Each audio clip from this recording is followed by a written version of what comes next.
माननीय सभापति महोदय, आज पहले नंबर में माननीय नेता प्रतिपक्ष का नंबर प्रश्न है तो बैठ ही नहीं रहे, आंख खड़े हो गए सीधा। नेता प्रतिपक्ष जी वैसे ही एक नंबर में हैं। भारी एक्साइटेड है पहले नंबर में प्रश्न को लेकर वो। डॉक्टर चरणदास मान। सभापति महोदय, बड़ी मुश्किल से और चंद्राकर जी की कृपा से आज मेरा पहले नंबर पे प्रश्न है।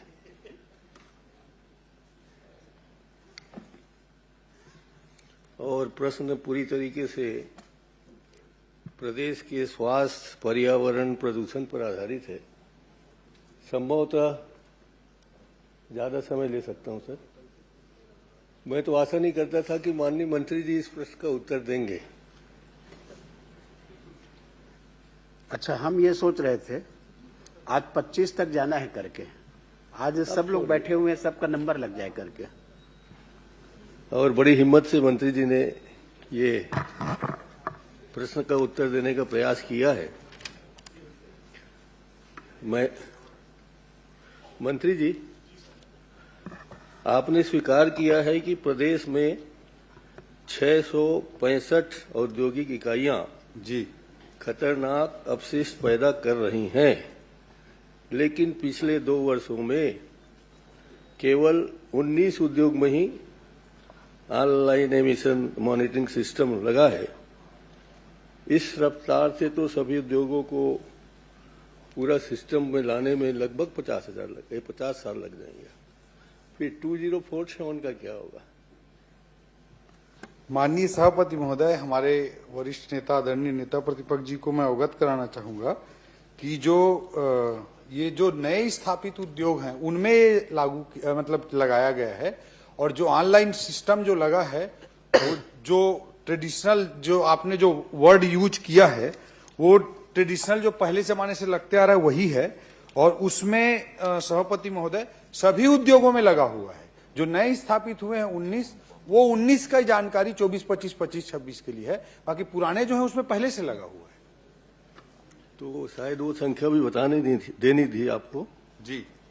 मैं आपको याद कराना चाहता हूं, वैसे याद तो करते ही होंगे जी। फ्राइडे फरवरी 23, 2024 को आपने बताया था कि 163 उद्योग ऐसे हैं जी जो कि अलर्ट की श्रेणी में आते हैं। हानिकारक प्रदूषण वाले उद्योगों की संख्या 163 है, और आज आप बता रहे हैं 665 है। ये इतनी गति से कैसे बढ़ गया, इस पर कोई जानकारी देना उचित समझेंगे? जी, माननीय सभापति महोदय, थोड़ा सा कंफ्यूजन है इसलिए ऐसा लग रहा है। जो online continuation emission monitoring system है OCEMS, जो पहले से जो सिस्टम चला रहा है वो है, उसके अंतर्गत 665 हैं। लेकिन जो इसमें जो प्रॉब्लम आता था वो मैं बताना चाहूंगा कि ये पूरे देश में यही सिस्टम चलता है मॉनिटरिंग के लिए। बट इसमें हम लोगों ने ऑब्जर्व किया व्यवहारिक रूप से कि जो जैसे चिमनी है, चिमनी में धुआं निकल रहा है, तो जो धुआं निकल रहा है उसमें प्रस्पिरेटर रहता है जिसको चालू करने से वो पार्टिकल्स को रोकने का काम करता है। बट ये व्यवहारिक समस्या, व्यवहारिक रूप से ये बदमाशी का शिकायत आता रहता है कि बिजली बचाने के लिए इस ESP को बंद कर दिया जाता है, ये आता रहता है। लेकिन क्या होता है सभापति महोदय, ये जो online continuous emission monitoring system है जो पूरे देश भर में चलता है, इसको थोड़ा सा लोग ट्विस्ट करके मिसयूज कर लेते हैं। और क्या होता है, कई जगह सब लोग करते हैं, समय नहीं बोल रहा हूं, कई जगह सच बिला शिकायत कि उसमें जो एमिशन हो रहा है उसमें जो गैसेस हैं उसका डेटा जो है पहले उनके सर्वर में जाता था, उस सर्वर से लिंक होता था डिपार्टमेंट का जो सर्वर है उससे। तो उसी के जगह हमने अपने से ही, ये कोई कानून में नहीं लिखा है न कहीं पे लिखा है, लेकिन अपने से ही हमारी सरकार आने के बाद हमने इसका जो बेस्ट और टेक्नोलॉजिकल अपग्रेडेशन क्या हो सकता है जिससे इस तरह का डेटा मैनिपुलेशन करके कोई उद्योग प्रस्पिरेटर को बिजली बचाने के लिए बंद करके लोगों के जीवन के साथ खिलवाड़ ना कर सके, इसके लिए हमने CG निगरानी पोर्टल बनाया और इसमें IoT जो टेक्नोलॉजी है उसको यूज कर रहे हैं। और जो 163 माननीय नेता प्रतिपक्ष जी ने उद्योगों की बात जो कही है, वो इसके आईओटी के दायरे में जो अत्यंत जो इस तरह के गैस एमिशन करते हैं उसके दायरे में है, और उसकी संख्या भी एक और बढ़ गई है, अभी 163 से 164 हो गया है। तो मैं आपको बताना चाहूंगा कि इन 164 में से 124 में आईओटी वाला जो नया अपग्रेडेड सिस्टम है, वो 164 में से 124 में हमने अपने इनिशिएटिव से, हमारी सरकार आने के बाद लगाया है।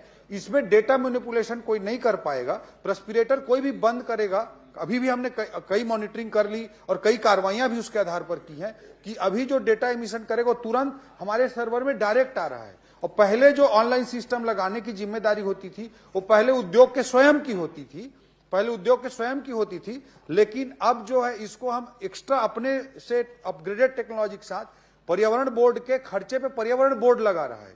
तो 164 में 124 में लग गया है, 40 बचे हुए हैं। मैं आपके माध्यम से सदन को पूरा आश्वस्त करना चाहता हूं, माननीय नेता प्रतिपक्ष जी को भी आश्वस्त करना चाहता हूं कि 1-2 महीना के अंदर में हम इसको कंप्लीट कर लेंगे 164 में, और इसका और भी परीक्षण कराएंगे कि और कोई भी इंडस्ट्री को इसके दायरे में। पहले चरण में हमने ज्यादा जो डेंजरस है उनको लिया था, जहां डेटा मैनिपुलेशन तुरंत रोकने की आवश्यकता थी। आगे हम इसका और विस्तार करने के संबंध में इनिशिएटिव लेंगे।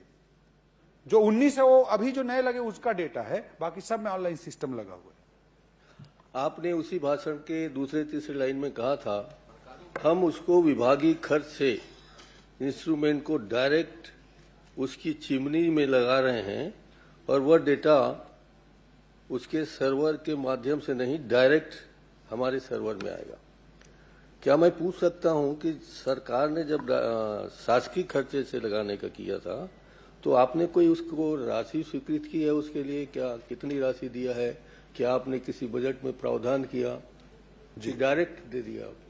माननीय सभापति महोदय, इसमें पूरे टेंडर प्रक्रिया के साथ उस मशीन का निर्धारण करते हैं। मशीन कोई 4-5 लाख रुपए के आसपास की होती है, एग्जैक्ट मेरे को अमाउंट अभी याद नहीं है, पर 4-5 लाख रुपए के आसपास का मशीन रहता है और सरकारी विभागीय प्रक्रिया के अनुसार उसको क्रय किया जाता है। और उसमें बजट प्रावधान की हमको आवश्यकता नहीं पड़ती, क्योंकि जो हम पेनाल्टी अधिरोपित करते हैं इंडस्ट्रीज पे, जो पॉल्यूशन प्रदूषणकारी जो भी उद्योग है उस पर पेनाल्टी करते हैं, फ्लाई एश पर पेनाल्टी करते हैं, इस तरह की जो पेनाल्टी इंपोज करते हैं उस पेनाल्टी की राशि से ही उसको हम लगवा रहे हैं। और पेनाल्टी की राशि पर्याप्त है, उसके लिए और अतिरिक्त बजट की आवश्यकता नहीं है, न ही कोई बजट, सरकारी बजट डायरेक्ट बजट के माध्यम से खर्च नहीं किया गया है। पेनाल्टी के अमाउंट से ही उसको लगाते हैं और उसके लिए पर्याप्त राशि उपलब्ध है।